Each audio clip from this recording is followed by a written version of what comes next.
Noong 1987 sa Guyana, Brazil, sina Carlinhos at Lucio ay nangongolekta ng mga recycle para ibenta. Pumasok sila sa inabandonang radiotherapy clinic at pumunta sa pinakadulong silid kung saan nakakita sila ng lead capsule. Ipinaliwanag ni Carlinhos na malaki ang halaga nito, ngunit nag-aalinlangan si Lucio dahil walang sino man ang mag-iiwan ng mamahaling bagay. Gamit ang kariton, dinala nila ito sa bahay ni Carlinhos at gumamit ng tools para buksan ito para lang makakita ng isa pang capsule. Pagkalipas ng 5 araw, dinala ng 2 ang capsule sa lokal na junk shop at binili ito ng may-ari na si Ivanildo. Nang gabing iyon, nagawang buksan ng mga empleyado ng junk shop ang capsule at pinutol ang cable sa takip. Nang patayin ni Ivanildo ang ilaw upang isara ang kanyang tindahan, natuklasan niya na kumikinang ang capsule at nagpas siyang iuwi ito. Pagkalipas ng 10 araw, ang asawa ni Ivanildo na si Antonia ay patuloy na nagsusuka at umuubo. Iniisip ni Ivanildo na dahil ito sa kinain nila, ngunit sinabi ni Antonia na ilang araw na siyang may sakit. Nang magtanong si Ivanildo tungkol sa kumikinang na capsule, sinabi ni Antonia na wala siyang ideya at pinagalitan siya dahil sa pagdadala nito sa bahay. Tinawag itong masama dahil sa palagay niya ay iyon ang dahilan ng kanilang pagkakasakit. Pagkaalis ni Ivanildo, nalaman natin na itinago ni Antonia ang capsule sa ilalim ng lababo. Hiniling niya sa empleyado ng junk shop na si Raimundo na buhatin ito at magkasama silang sumakay ng bus. Kalaunan, nakarating sila sa health department at naghintay ng ilang oras, tumangging umalis nang walang nakakausap. Pumayag si Director Janyo na pakinggan sila, kaya ipinaliwanag ni Antonia na nagkasakit silang lahat dahil sa capsule, kabilang ang lahat ng empleyado ng junk shop, si Lucio, at Carlinhos. Iniisip ng nagdududang si Janyo na maaaring food poisoning ito, ngunit binanggit ni Antonia na nangyari ito sa ibang mga pamilya sa iba't ibang bahay. Bigla, nahilo si Antonia at lumabas para lumanghap ng sariwang hangin, para lamang sumuka. Sinabihan siya ni Janyo na pumunta sa klinik, kaya sinabi ni Antonia na pupunta lamang siya kung papayag itong idispatcha ang capsule. Nang tanggapin ni Janyo ang kasunduan, iniwan ni Raimundo ang bag at dinala si Antonia sa klinik. Ang susunod na umaga ay naging unang araw ng radioactive emergency na sa kasamaang palad ay kasabay ng pagwewelga sa General Hospital. Sa klinik, sinusuri ni Dr. Ricardo ang lahat ng mga bagong pasyente, sina Antonia, Lucio, Carlinhos, at ang mga manggagawa sa junk shop. Lahat sila ay dumaranas ng pagkahilo, pagsusuka, pagkalagas ng buhok, at mga paltos. Samantala, nakatanggap ang nuclear physicist na si Marcio ng malaking balita mula sa kanyang kasintahang si Bianca, buntis ito, na labis nilang ikinatuwa. Pagkatapos ay nag-almusal sila kasama ang ama ni Marcio dahil galing sila sa lungsod upang bisitahin ito para sa kanyang kaarawan. Iniisip ni Bianca na dapat nilang sabihin sa kanya ang tungkol sa pagbubuntis, ngunit tumanggi si Marcio. Sa sandaling iyon, nakatanggap si Marcio ng tawag mula kay Ricardo na nagbahagi tungkol sa mga sintomas ng pasyente at naniniwala na maaaring ito ay radioactive poisoning. Nagdududa si Marcio dahil mangangailangan nito ng matinding pagkalantad, kaya sinabi ni Ricardo ang tungkol sa capsule. Pumayag si Marcio na suriin ito. Sinundo ni Janyo si Marcio at gumamit si Marcio ng scintillator na isang aparato na maaaring makadetect ng radiation. Nang makalapit sila sa health department, nabaliw ang aparato at naisip ni Marcio na baka sira ito. Nagpasya silang bumalik sa laboratorio para kumuha ng isa pa. Samantala, masyadong natatakot ang sekretarya ni Janyo sa capsule at tinawagan ng fire department para idispatcha ito. Pagbalik ng mga lalaki, nadatna nilang nahaharangan ng truck ng bumbero ang kalsada.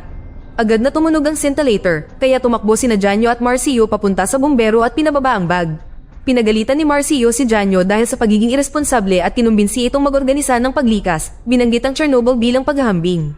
Pinaandar ni Janyo ang fire alarm para palabasin ang lahat sa gusali at ibinalik ang capsule sa loob. Ngayon, nag-aalala si Marcio na baka kontaminado rin ng ibang mga lugar, kaya tiningnan nila ang files para makuha ang address ng junk shop. Pagpunta nila roon, tumunog muli ang scintillator. Sinubukan nilang kausapin si Ivanildo, ngunit inakala nitong mga pulis sila at sinubukan silang palayasin. Nang ipaliwanag ng dalawa na nasa panganib sila, sinabi sa kanila ng isa sa mga empleyado na may mga paltos din kung saan natagpuan ni Carlinhos at Lucio ang capsule. Pumunta sina Janyo at Marcio sa abandonadong klinik, ngunit walang nakitang radiation ng aparato rito. Agad na nakilala ni Marcio ang mga baras na orihinal na naglalaman ng capsule at hindi makapaniwala na naiwan ng gayong mapanganib na kagamitan. Sunod, binisita nila si Emerson, ang secretary ng health department. Galit na galit siya dahil iniimbestigahan na ng press ang insidente sa health department at tumangging i-evacuate ang bayan. Inaangkin niya na wala siyang kapangyarihang gawin ito, ngunit ayaw niyang tawagan ng gobernador. Nang patuloy na ipaliwanag ni Marcio kung gaano ito kadelikado, tinawagan nila ang National Nuclear Energy Commission. Sinuri ni Benny ang kanyang files at kinumpirma na nagsara ang klinik 3 taon na ang nakalilipas. Isang cobalt machine ang nilabas, ngunit may pangalawang unit na hindi na dumating. Ang unit na iyon ay naglalaman ng cesium-137, isang highly radioactive substance. Samantala, sa wakas ay nakausap ni Marcio si Gobernador Roberto at ipinaliwanag na ang cesium-137 ay isang fine powder na lumilipat mula sa isang tao patungo sa isa pa. Agad na pumayag si Roberto na ilikas ang lahat ng mga taong nalantad sa radiation patungo sa lokal na stadium. Pagkatapos, naglagay ng mga tent at mga security measures sa stadium. Nang gabing iyon, nagreklamo kay Ivanildo ang mga kamag-anak at empleyado ng junk shop dahil mas maraming tao ang nagkakasakit, ngunit inakala niyang isa lamang itong allergic reaction na mawawala ngayong wala na ang capsule. Sa sandaling iyon, dumating sina Emerson at Marcio kasama ang mga pulis. Ipinaliwanag nila ang nangyari at ginamit pa ni Marcio ang scintillator upang patunayan na kontaminado rin ang bahay, ngunit tumanggi si Ivanildo na makipagtulungan. Biglang nagwala ang scintillator dahil nakadetect ito ng mataas na antas ng radiation mula sa pamangkin ni Ivanildo na si Celeste na nagsisimula ng magpakita ng mga sintomas. Dahil dito ay nakumbinsi ang pamilya na sa wakas ay pumunta sa stadium. Sa bahay ni Marcio, nadismaya ang kanyang ama dahil hindi sumipot ang kanyang anak sa salo-salo. Nawala ang kasiyahan sa salo-salo nang marinig nila ang tungkol sa insidente sa radioactive sa kanilang maliit na bayan. Nakuna ng paglikas ni Ivanildo, kaya nagulat din ang pamilya nang makita si Marcio. Di nagtagal, dumating si Benny sa stadium at pinuri si Marcio sa mabilis na pagkilos. Ngayon, gusto ni Benny na suriin ang lahat ng nakahiwalay na biktima upang matukoy kung sino ang nahawaan, at laking gulat niya nang marinig na may ilang tao na sa klinik dahil dapat din silang ihiwalay. Pagkatapos ay tumungo si Benny sa health department at gumamit ng mas advanced na aparato upang gumawa ng bagong pagsusuri na nagpapatunay sa pinakamataas na antas ng radiation. Ang paglapit sa capsule ay lubhang mapanganib, kaya kailangan nilang bumuo ng containment structure na gawa sa semento. Ginamit ni Benny ang kanyang aparato kay Marcio at kinumpirma na hindi siya kontaminado, ngunit ang kanyang mga sapatos ay oo, kaya inalis niya ang mga ito at itinapon sa health department. Pagdating ni Marcio sa bahay, nagpasya siyang iwanan ang kanyang mga damit sa labas upang maiwasang malagay sa panganib ang kanyang pamilya. Agad siyang pinaulanan ng maraming tanong ni Bianca at ng kanyang ama at hindi sinasadyang nabunyag ni Bianca ang kanyang pagbubuntis, kaya gusto siyang yakapin ng ama ni Marcio sa kaligayahan. Gayunpaman, lumayo si Marcio sa kanila at hiniling na panatilihin ang distansya hanggang sa makaligo siya. Sa health department, isang container ang inililipat sa gusali upang takpan ng semento ang capsule. Nakatanggap si Benny ng tawag mula kay Cesar, ang direktor ng kanyang institusyon. Hiniling niya rito na magpadala ng isang pangkat at inamin niyang nag-aalala siya na baka kontaminado rin ang tubig. Kinabukasan, nakipagtalo si Bianca kay Marcio dahil ayaw niyang ipagpatuloy nito ang pagtatrabaho sa kaso. Gayunpaman, iginiit ni Marcio na may responsibilidad siya at kung hindi niya sila tutulungan na tapusin ito ng mabilis, maaaring malagay din sa panganib ang sarili niyang pamilya. Sa TV, tiniyak ni Benny sa isang reporter na nakontain na ang capsule, ngunit maaaring kumalat na sa buong lungsod ang radioactive powder.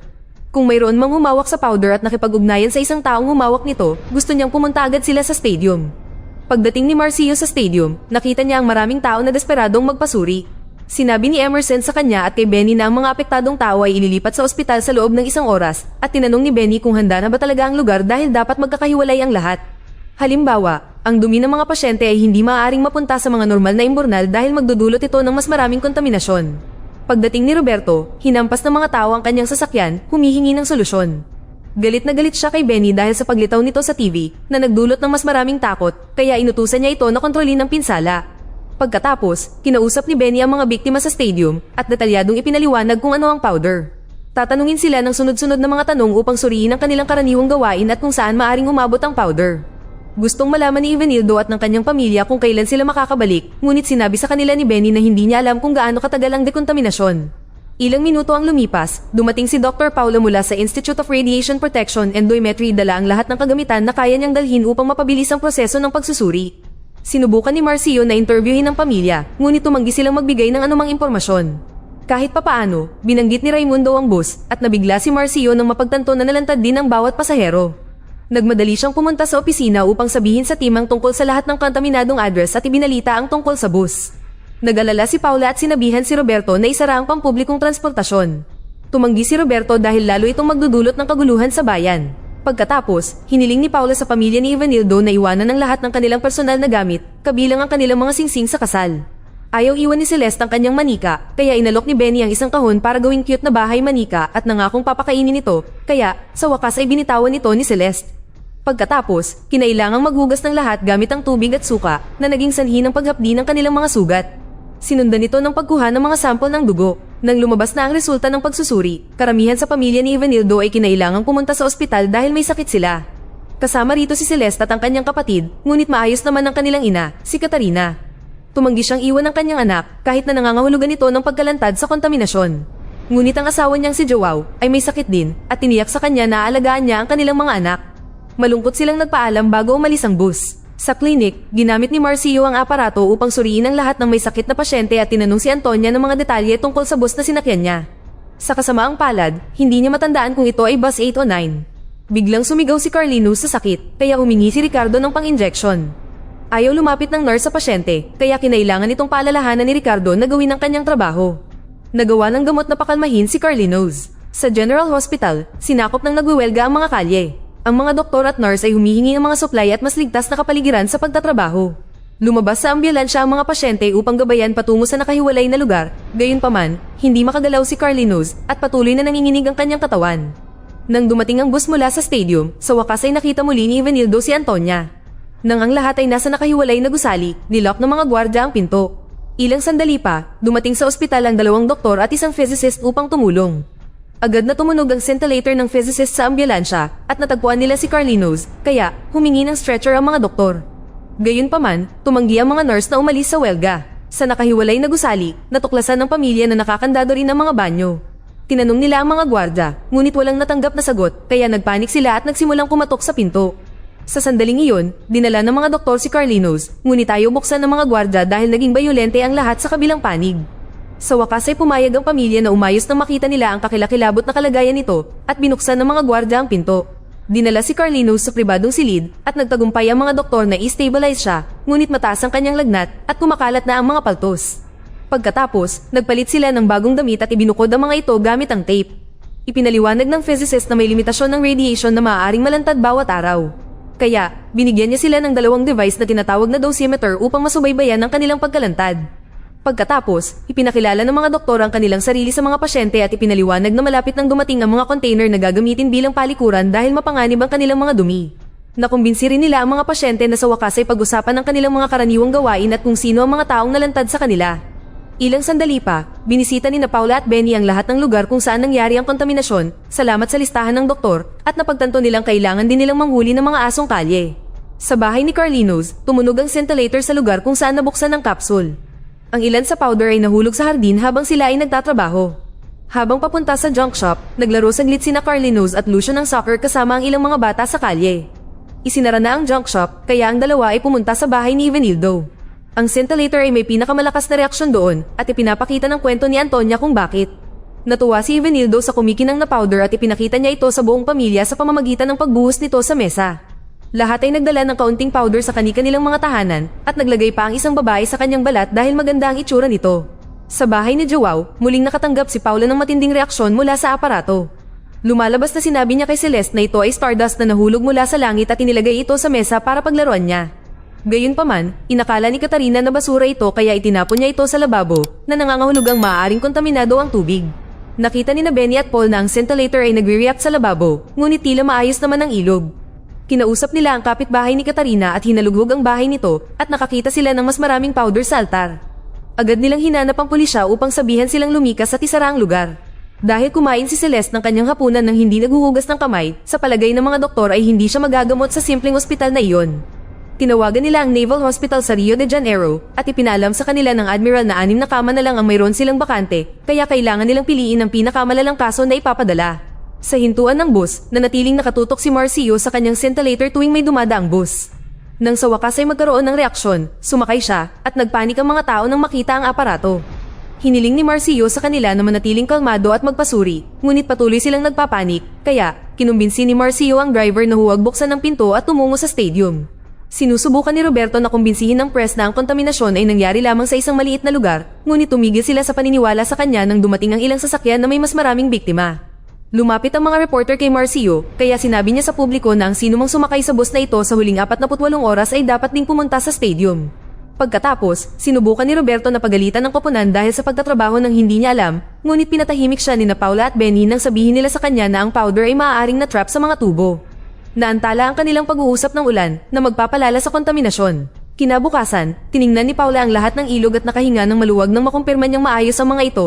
Gayunpaman, maaaring magdulot ng problema ang ulan sa mga balon ng bahay. Nakipag-ugnayan ng mga reporter sa lahat ng uri ng eksperto na wala sa team para lang maipagpatuloy ang balita at lalo nilang tinakot ang publiko sa pagsasabing kontaminado ang tubig. Nagpanik si Roberto at sinabihan si Benny na humarap sa isang press conference para linawin na maayos ang tubig at ayaw nang maghintay ng resulta ng pagsusuri. Sa bahay, naghanda si Marcio para bumalik sa stadium. Nagreklamo si Bianca at ipinaalala sa kanya na mayroon silang mga tiket para umuwi sa hapon, kaya nangako siyang babalik bago iyon. Sa stadium, mas dumami pa ang mga tao. Sinabi ni Benny kay Marcio na dapat niyang sanayin ng mga pulis at sundalo kung paano mangolekta ng mga sample at gumamit ng mga scintillator. Sinubukang sabihin ni Marcio na kailangan na niyang umalis, ngunit hindi siya pinayagan ni Benny na magsalita. Maya-maya, nakasakay na siya sa isang bangka sa ilog at sinasabi sa team kung paano mangolekta ng mga sample habang iniskan ng mga helicopter ang lugar mula sa itaas gamit ang mga scintillator.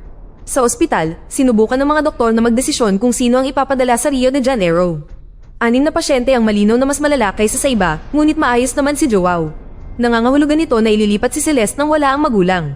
Pinainom nila ang mga pasyente ng maraming tubig at pinag-ehersisyo para mailabas nila ang lahat ng dumi sa kanilang mga katawan. Sinabi rin nila kay Carlinos na ililipat siya sa Rio at nag-aalala siya kung paano magpapaalam sa kanyang ina dahil wala itong telepono. Hindi rin siya makasulat dito dahil hindi siya marunong bumasa. Nagboluntaryo ang mga doktor na sumulat ng liham para sa kanya. Nang ipaalam nila kay Ivanildo na ililipat din siya, gustong malaman ng ibang mga pasyente kung bakit ilang tao lamang ang napili. Ipinaliwanag nila na ililipat lamang nila ang mga nangangailangan ng mas mahusay na paggamot at nagalit si Joao nang malaman niyang hindi siya maaaring sumama sa kanyang anak. Nagreklamo ang lahat at tumanggi si Ivanildo na sumama. Sa pribado, sinabihan ni Antonia ang mga doktor na ibigay ang kanyang pwesto kay Joao. Sa stadium, ipinaalam kay Katarina na malaya na siyang umalis. Gayunpaman, ang kanyang tahanan ay isinara na at ang kanyang pamilya ay nasa ospital kaya wala siyang mapupuntahan. Narinig ito ng isang doktor kaya pinahiram niya si Katarina ng malinis na damit at kaunting pera.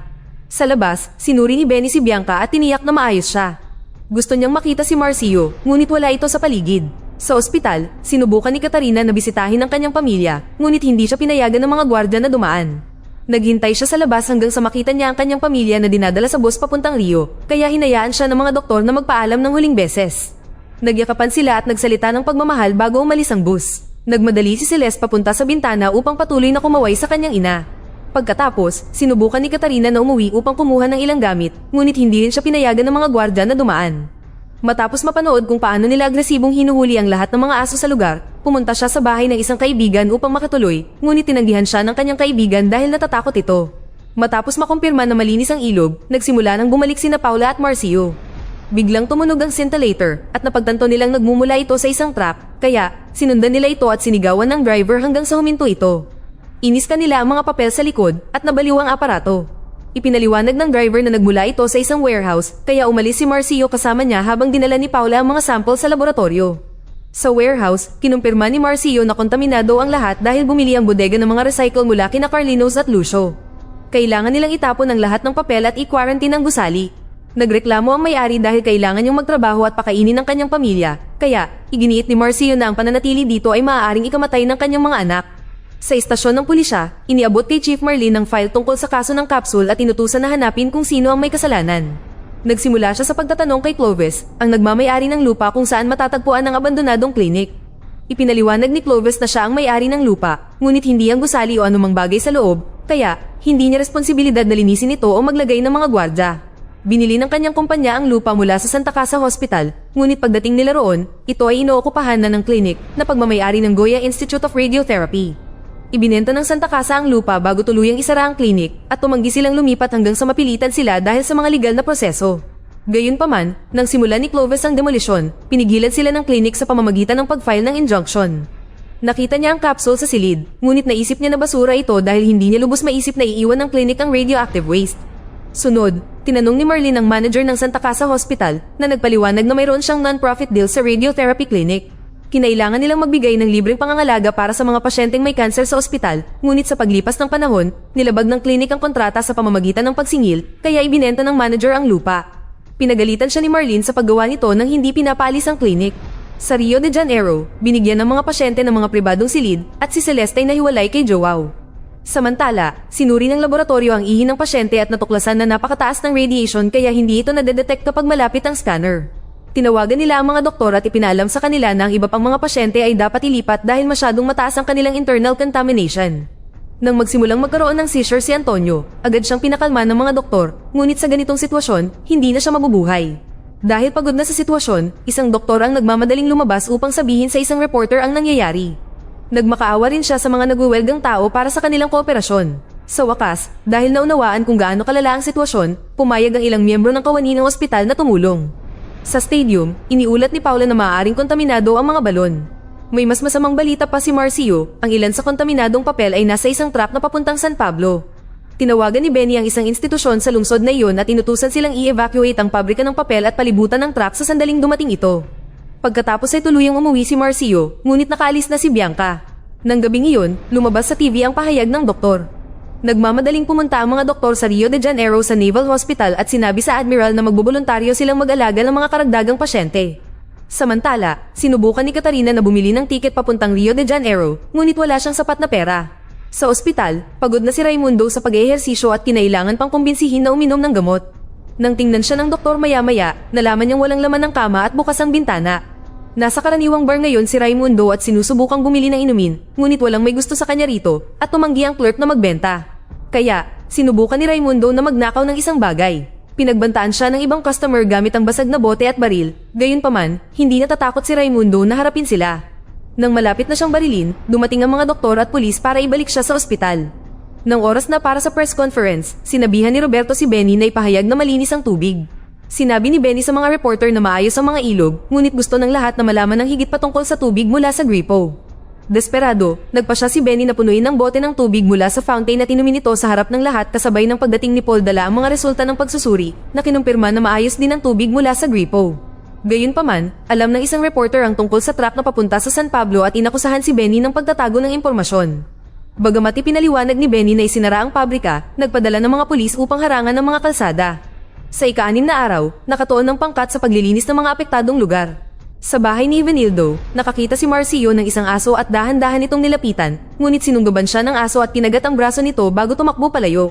Nanganganib na ring magkasakit si Marcio, kaya ipinadala rin siya sa ospital. Samantala, nakoma si Ivanildo at hindi na siya magising ng mga doktor.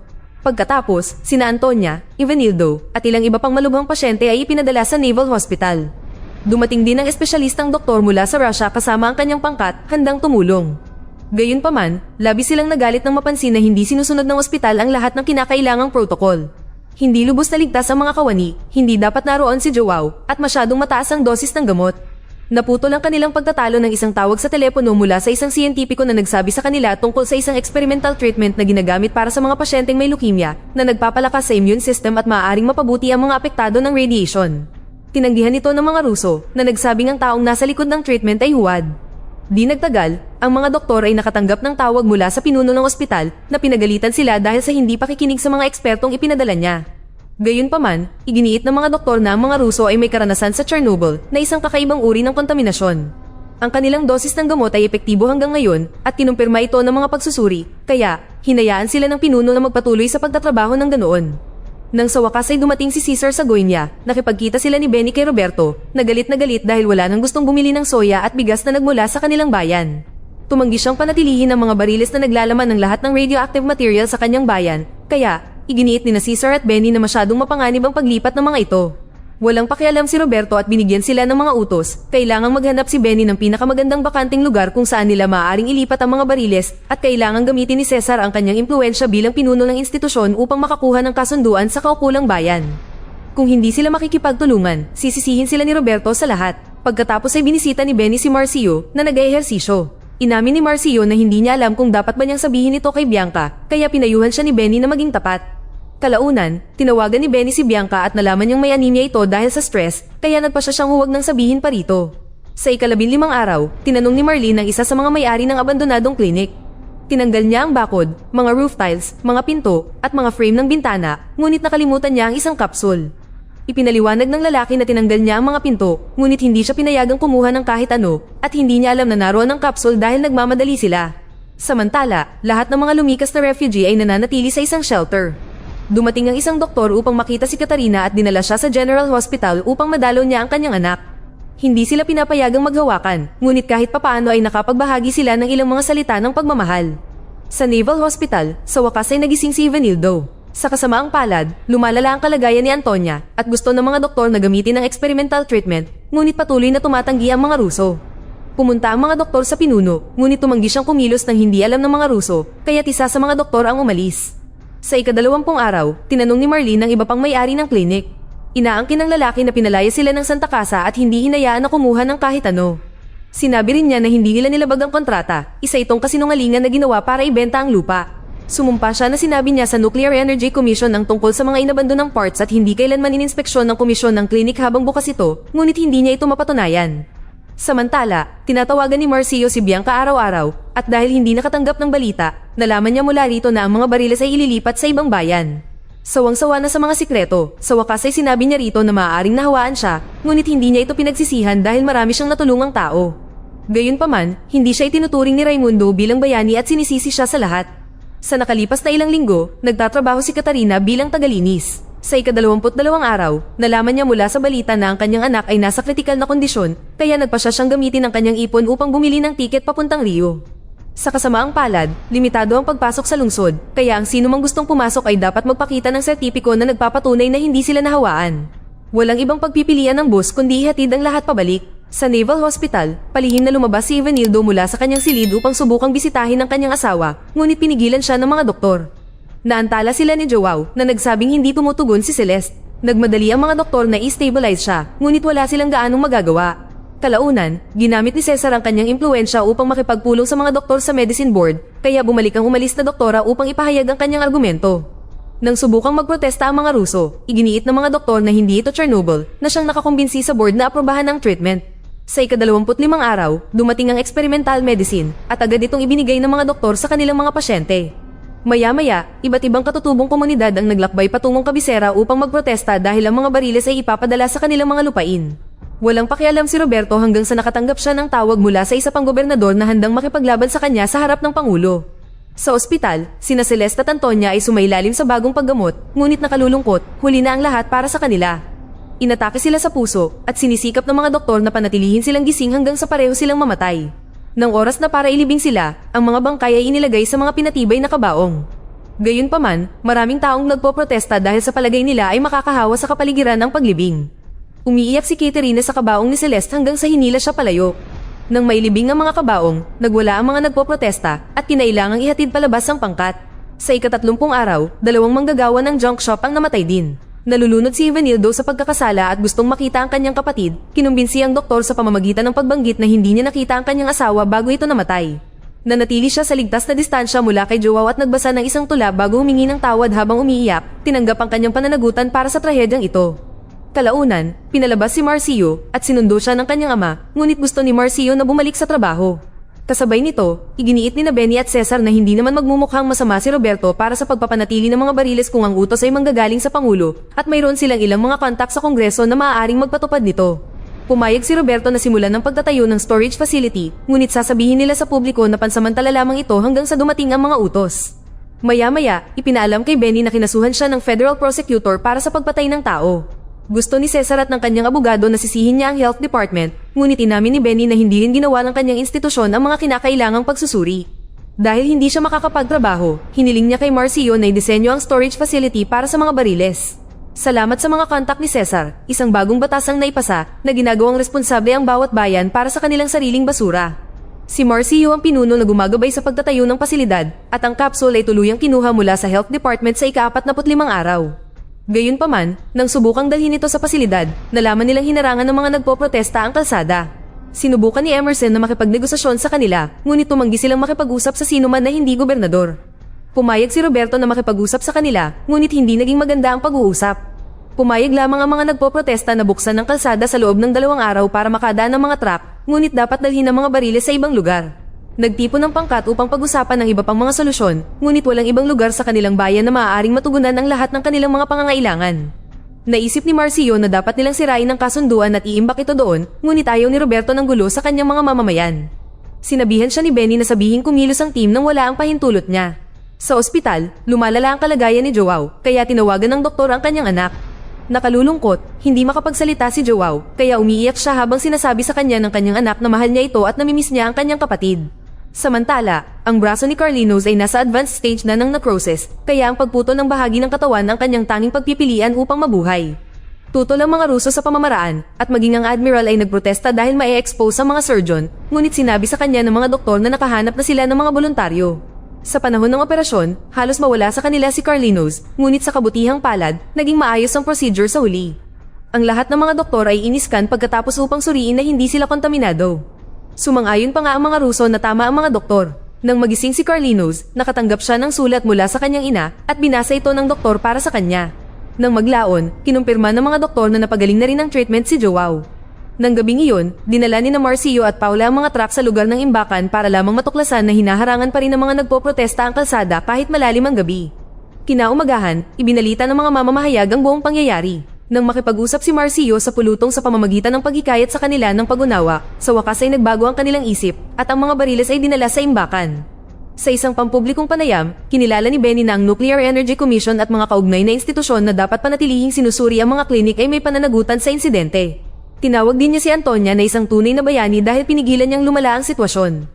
Upang maiwasan ang mga sakuna sa hinaharap, nilagdaan ng komisyon ng isang kasunduan upang paigtingin ang pag-inspeksyon ng mga kagamitan sa radiotherapy at upang ipatupad ang mas mahigpit na mga patakaran sa pagkontrol. Sapat na ito para iurong ang mga paratang sa kanya, ngunit nagagalit si Cesar dahil ngayon, ang kanyang institusyon ay mahigpit na pagmamatyagan ng gobyerno. Bago lumipad si Marcio pauwi, ipinalam sa kanya ni Benny na inirekomenda niya siya para sa isang posisyon sa Nuclear Energy Commission, kaya muli silang magkikita. Nang maglaon, sinimulan ng gobyerno na gibain ang mga kontaminadong gusali at si Katerina ay pumasok sa isinarang lugar upang panoorin ang paggiba sa kanyang bahay. Nangako si Paula na tutulungan siya ng gobyerno at binigyan siya ng larawan ni Celeste na hindi kontaminado. Habang muling nakipagkita si Marcio kay Bianca sa Rio, sa wakas ay pinalabas sina Joao at Evanildo. Gayunpaman, kailangan nilang regular na bisitahin ang ospital para sa mga pagsusuri. Dalawa pang lalaki ang pinalaya noong Disyembre, habang si Raimundo at ang huling nakaligtas ay kinailangang maghintay ng kaunti pa hanggang sa malinis ang mga pagsusuri. Ito ay batay sa totoong kwento na itinuturing na pinakamasamang insidente ng nuclear sa labas ng isang nuclear plant.